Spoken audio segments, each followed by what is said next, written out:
Could the Cowboys select an edge rusher at pick number 24? And if they do, which one would make the most sense in Dan Quinn's defense? All that and more in this episode of the Locked On Cowboys podcast.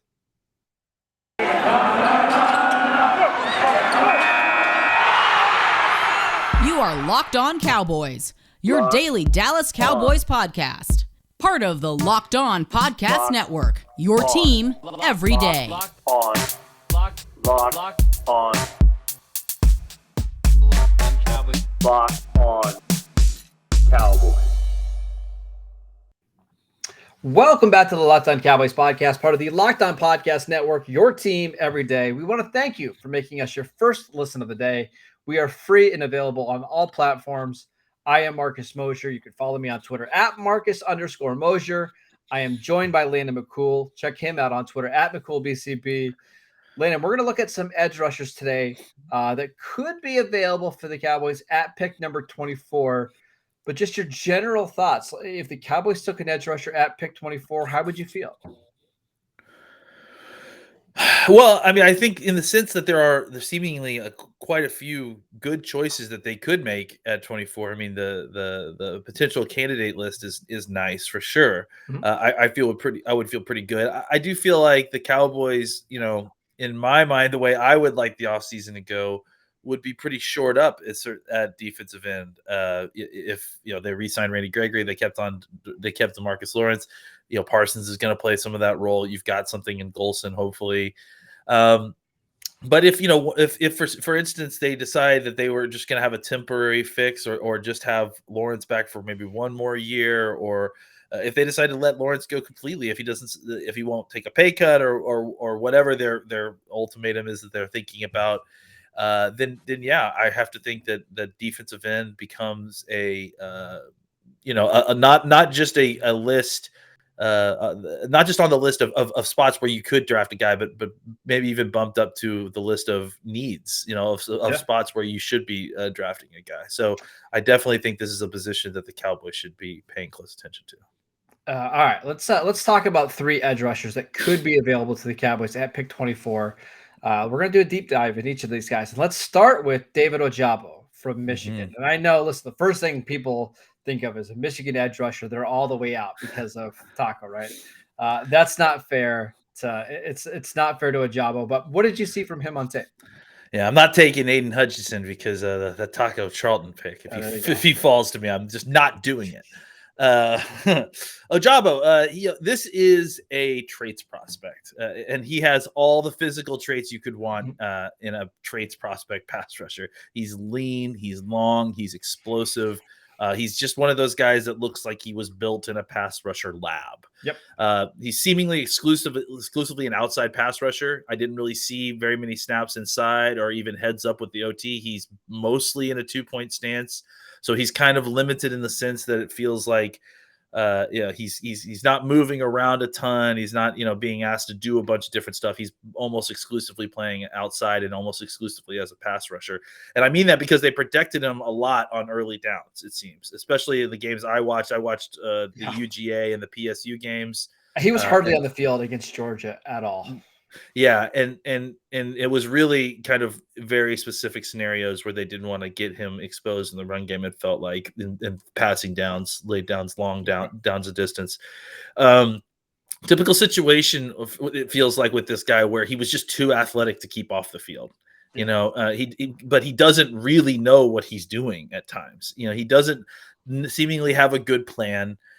But he does, despite not having a good plan, like not necessarily having like the pass rush moves strung together or a plan on how to use them, he does have like good instinct here. Like he does have that kind of trait that good pass rushers have, when they're trying to get around on the outside, where he can feel the man that's blocking him in the sense like where his leverage is and how to exploit that. So I saw a couple different times when he got outside and could feel without seeing the tackle was getting overset on him.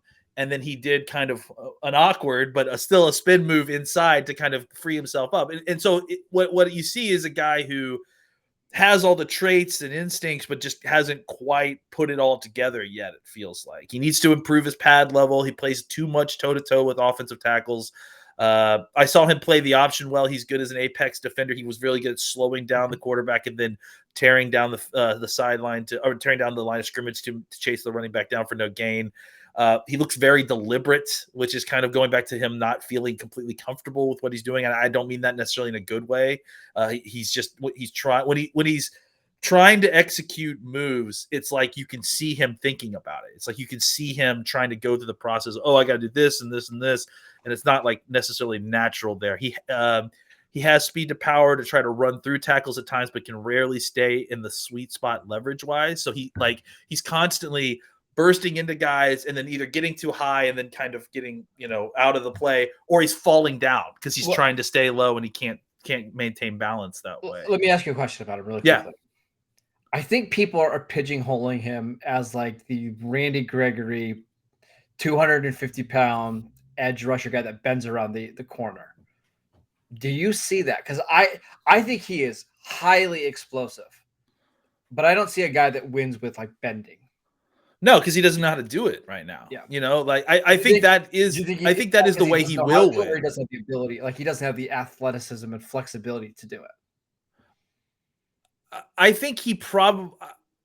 don't know yet. I think he probably has the flexibility to do it, but I have concerns about his ability. One of the things that doesn't get talked about is not just the ability to bend your body that way, but to be able to maintain balance, to be able to stay on your feet while you're that low. And I haven't really seen him do that very well. And I think he can physically get down and probably run underneath a table, but I don't know that he could get to the other side of the table and still be on his feet, if that makes sense. So I like to compare these types of guys to other guys in like previous classes. Like 2019, Brian Burns was that 6'5", 250-pound edge who could bend all day long, right? He could go in a circle over and over and not fall over. He's just not that, right? But do you think another guy that was very similar in size was like Karlaftis Chason from LSU? I kind of think he's a better player. I think he's more explosive. What do you think? I think the difference between this guy and Chason is that Chason had all that experience and couldn't kind of get it together. I think that there's still time for this guy to kind of, my where does he win with this guy is big upside pass rusher, because I think he can give you something as a pass rusher, and I think he will develop and become a good pass rusher. I just don't know completely if he's like that, like he's a Gumby guy that's getting around the edge, or if it's just going to be explosion with speed to power and then counters that he has to win. But the problem here is, and this is what I ultimately put in the unanswered question, is it becomes this math problem of how quickly can he develop as a pass rusher to be useful this season, and then long term, how quickly can he develop as a run defender to play more snaps in this season's beyond his rookie year. So I think there is some. I don't have doubts that this guy will probably develop into a decent pass rusher in the NFL, just based on a lot of the other kind of upside pass rushers you've seen come into the NFL. But I just don't know, like, is this guy going to be a designated pass rusher for you guys by the end of the season? What's the timeline on when he's going to be a useful piece on your defense? That's a little bit more murky, because he doesn't necessarily have a way to get on the field immediately from week one, I don't think, unless he improves as a pass rusher. And he certainly can't be kind of, thrown into just a normal defensive end rotation, because he isn't very good at playing the run. All right, so comparing him to somebody else in the 2017 draft, Takk McKinley. Right? I think he's a little taller than Takk is, but Takk was that way. Like he's got the explosion, the speed, but not really the most bendy guy in the world. Not a great run defender. I still think I would gamble on this guy at pick 24, though, because there's just not many guys with his size and athleticism. And I know the flaws, but man, I feel like if you put him in the right scheme, you try to scheme things up where he's running downhill, I think he can be a very disruptive player. I don't disagree.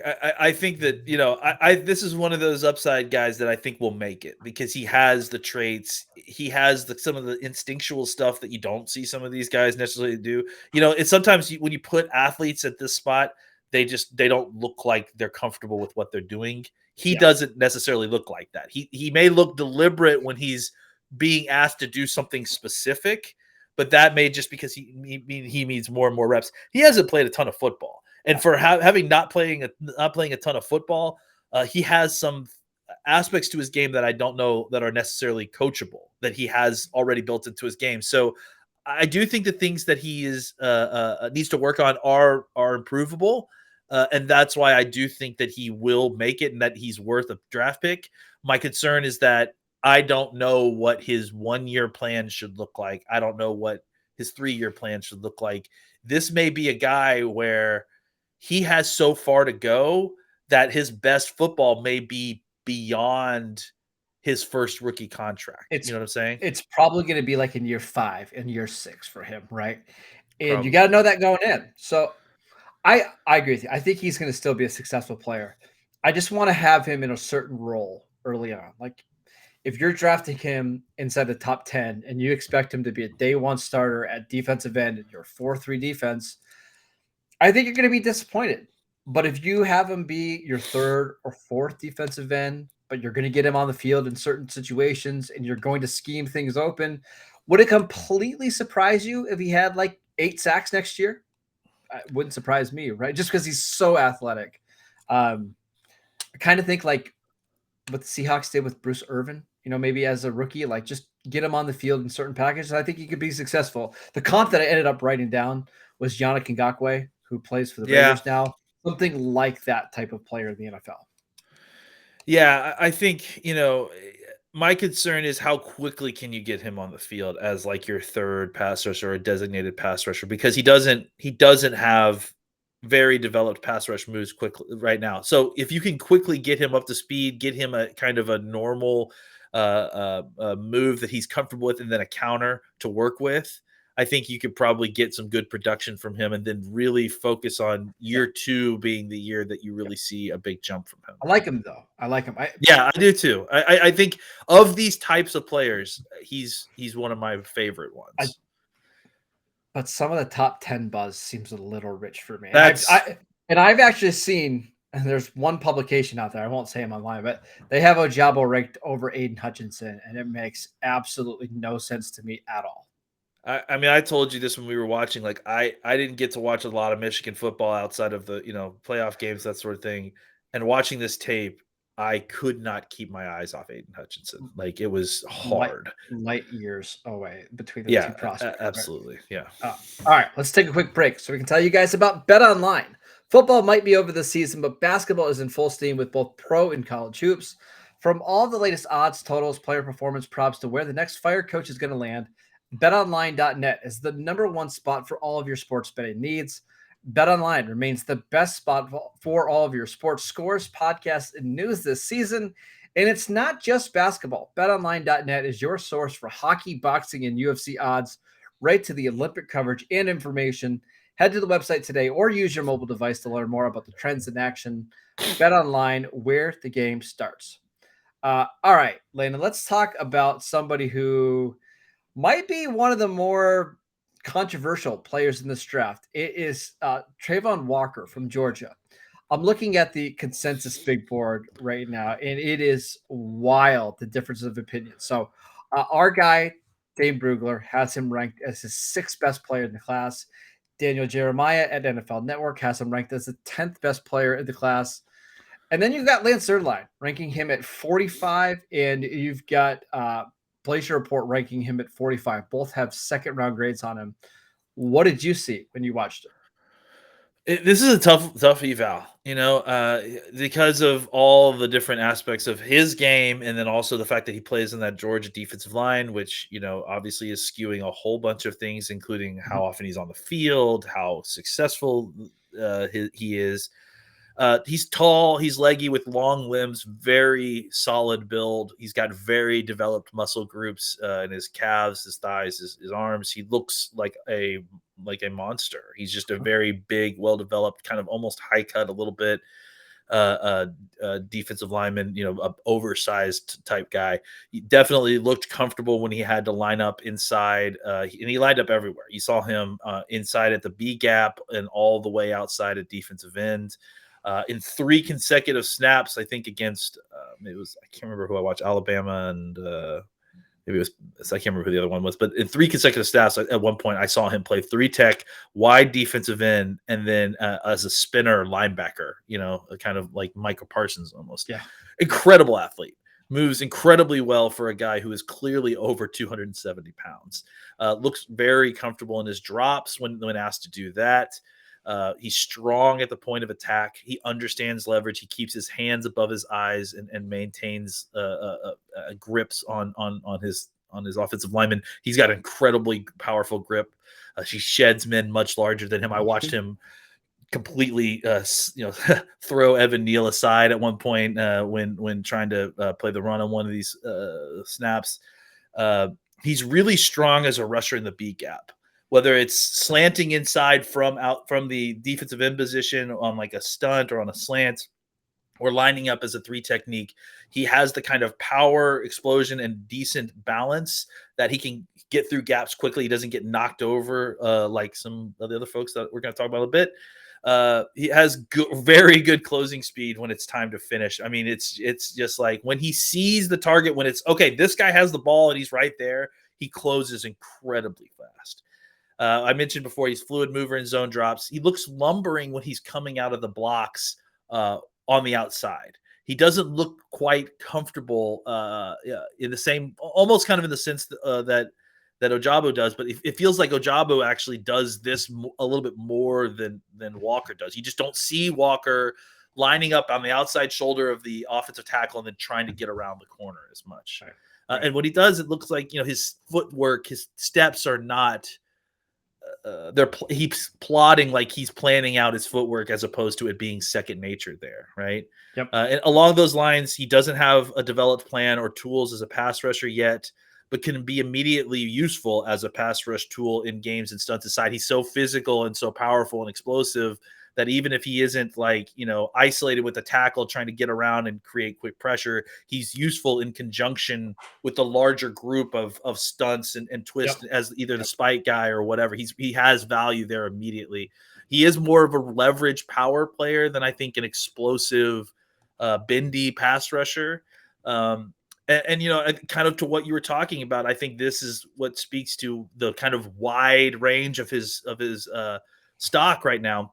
I really feel like you need a plan with this kid to fully extract your value from him in this contract, because he has a combination of skills coming out of college that's hard to kind of place in a singular position.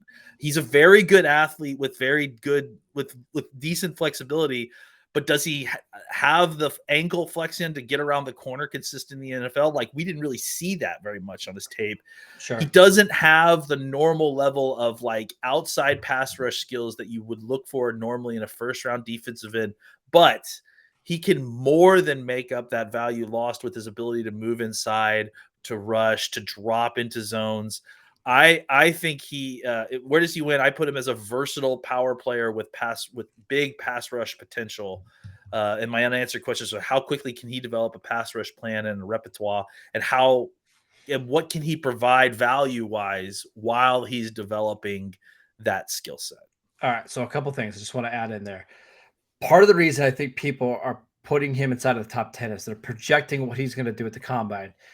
And we've heard the rumblings, like the projected 40 is supposed to be under 4.6 at 277 pounds, right? It's pretty ridiculous. There's just not a lot of guys that move like that. I also think the development and the play of Rashawn Gary this year for the Packers probably helped Walker a lot, because I think Gary had the same kind of issues coming out of Michigan, right? Big edge rusher, not a lot of production, but great athlete, will kind of teach him how to be a rusher in the NFL. I think that's probably what people are hoping from here, but it's a projection, Lane. I just don't know what else to say about it, because he didn't do it at Georgia. And I know we keep coming back to this about the production and all these guys. If he goes inside of the top 15 picks, he will be the least productive edge rusher in NFL history to be drafted inside the top 15.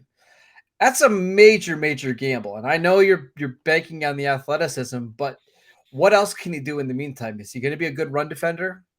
I think so. I think he could probably do it. It's just, how long are you projecting this learning curve to be? I don't know. He's a player that would scare me. Here's why it's interesting to me, right? Is that he's so athletic as it stands right now, and and look, we were talking about development, but he is very well developed in other aspects of the game. Sure. Like, that's the thing that's very odd about him, is that most of the time when you're talking about first round defensive ends, the headline that you're talking about is how are they against tackles in pass rush situations, getting around the corner and creating quick pressure. And that's not what Walker is No. best at doing right now. And that's not the headline for this guy's skill set. Now, that's the aspect that's what his upside is because you feel like you can get him and develop this incredible, ball of clay into an incredible pass rusher because, he has a lot of the accoutrement, if you will, of a pass rusher, but he doesn't necessarily, it's not cooked. He's not developed there. Sure. But unlike other guys like this, even like Ojabo, where he does have where he needs seasoning to even get on the field, Walker, I think, can play for you right now in snaps, on pass rushing downs, in the run game if you need him to, that you can find ways to make him incredibly useful on your defense immediately. The question is, how soon is it going to be before this guy is a dominant pass rusher? Which it may be a couple years. You may be using him kind of in an unconventional manner up until then just to get the value out of the pick. But if you're drafting him, I wouldn't expect this guy to come in and be your 10 sack guy. And that's what makes me nervous is where he goes. Like if he's picked, let's say he goes 7 in this draft. And I think fans, because you're spending a top 10 pick on an edge rusher, they want that guy to be Myles Garrett or Nick Bosa or Joey Bosa. It's just not what he is, right? You're playing the long game here with him, knowing that the first 2 or 3 years he's going to have a different role. And I think for some teams that might be hard to stomach, basically saying, hey, don't count on being a double-digit sack guy for maybe until his next contract, right? That's the hard part I have with this player. I think if you're patient with this guy, year 4, he could be starting to look like Chandler Jones. Like, I think that's what your hope is that you really, really work hard on the pass rush aspect of his game. You get him more and more snaps on the outside, and that's the kind of player that you're going to develop him into, just a extremely rare, explosive, long, athletic, big defensive end that can kind of do it all, can kick inside it even if you need him to be. I think up until then, you're going to be getting kind of a Tyrone Crawford type player almost, right? He's a better athlete than that. But I think as far as just how you're probably going to use him, his usefulness to your team, the way that you're going to be trying to get value out of him early on. Yeah, he'll get you some sacks because he'll be out there and he's a physical presence and he's going to be part of a pass rush. But I don't think he's going to be the spoon that stirs the drink or the straw that stirs the drink of your pass rush probably until year 2 or 3. I wrote for like a super, super high comparison that he'll never, ever beat is like Mario Williams, like that type of monster edge rusher that can kick inside and it's going to be a dominant run to player, but might never be a 14 sack guy, but still a really useful player. Yeah. I think Jadeveon Clowney may be a very similar player too, right? Or Gary, where they just rack up the pressures, but it doesn't always translate to sacks, but somebody you want on your defense. Now, is that somebody you spend a top 10 pick on? Maybe not. But if he goes to like Baltimore at 14, or if he's the pick for the Browns, I believe at 13 or 14, and you put him with Garrett and he's kind of doing one-on-one stuff against the guard, I think that makes a lot of sense, right? Honestly, I mean, I see him and really, I see him very much as a extremely useful piece on a defense like that, right? Like a Baltimore defense that can use him as an outside linebacker, that can have him drop into coverage and zone blitzes. How do you think you'd fit with Dallas?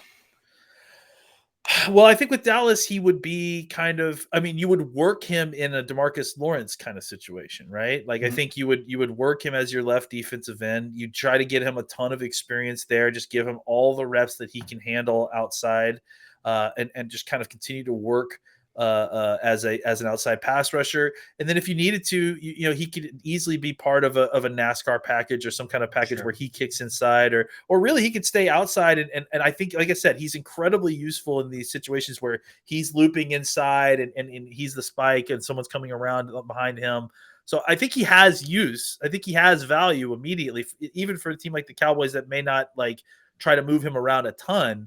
I think he still could be a guy that could play a little bit up and down the line as he's kind of learning the defensive end position fully. All right, we need to move on. So let's tell you guys about Built Bar before we get to our final edge rusher. This time of year, so many people have already given up on their New Year's resolutions, but not us. And we are sticking to ours because we have Built Bar to help us out. Built Bars are covered in 100% real chocolate. They're low calorie, high protein, with most Built Bars only containing 130 calories, 4 grams of sugar, 4 net carbs, and 17 grams of protein. Compare that to your average candy bar that has 240 calories, 30 grams of sugars, and dozens of net carbs. They have so many great flavors, including mint brownie, coconut almond, and the new flavor this month is white chocolate cookies and cream. They are all delicious, and the new flavors are coming out all of the time. Go to built.com and use promo code LOCK15 and get 15% off your next order. Use promo code LOCK15 for 15% off at built.com. All right, the last edge rusher that we're going to talk about is George Karlaftis from Purdue. We've seen him fall a little bit in the rankings over the last couple of weeks. We did see Mel Kiper Jr. at ESPN mock him to the Cowboys in his latest mock draft at pick 24. What did you think about Karlaftis? He's very powerfully built. He's got a very thick lower half, but he's sturdy kind of all over. He's athletic, explosive violence in his hands. You saw him kind of move around all over the place for Purdue, and he has, kind of very developed, hands, and he knows how to use his hands well. He played edge in both a 2 and 3 point stance. I saw him take some snaps at a 5. I saw him take snaps as a 4-eye. Mm-hmm. I feel like when he's inside, here's my problem with him is that I don't think he's useful enough as a defensive end right now to play exclusively defensive end. I think if you wanted to get value with him, you'd want him to kind of move around and be inside. It's sort of like what we just talked about with Walker. But my concern is that he doesn't play as well inside like Walker does. Like he doesn't, and not that Walker was incredible there, but like this guy, it seems like he gets turned too easily, especially when he's inside. And that can often neutralize his presence. He's a great mover for his size. He drops well, and he drops into coverage well, and he looks comfortable doing it. But for things like a defensive end, he doesn't have a long arm, and because like I talked to you, he doesn't have long arms. And he if you want to keep it really simple, basically it feels like the way he wins is relentless effort plus power plus good pad level. That's it. Like that's enough. That's enough to get you far in the NFL.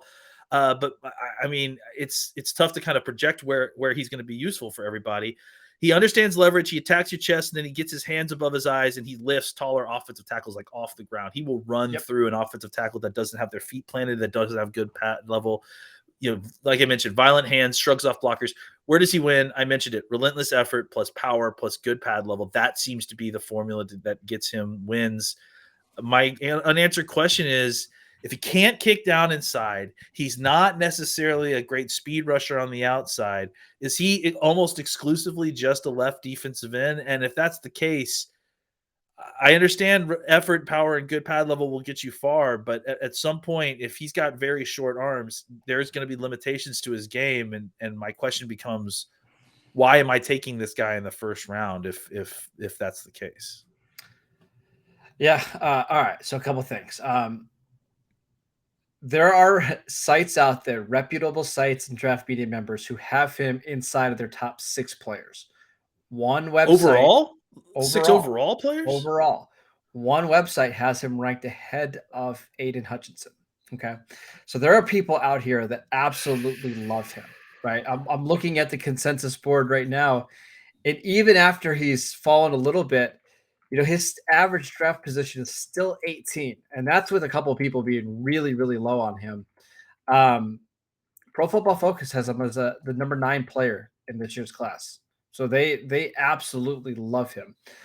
My question, Landon, is this somebody who was kind of artificially pushed up the board?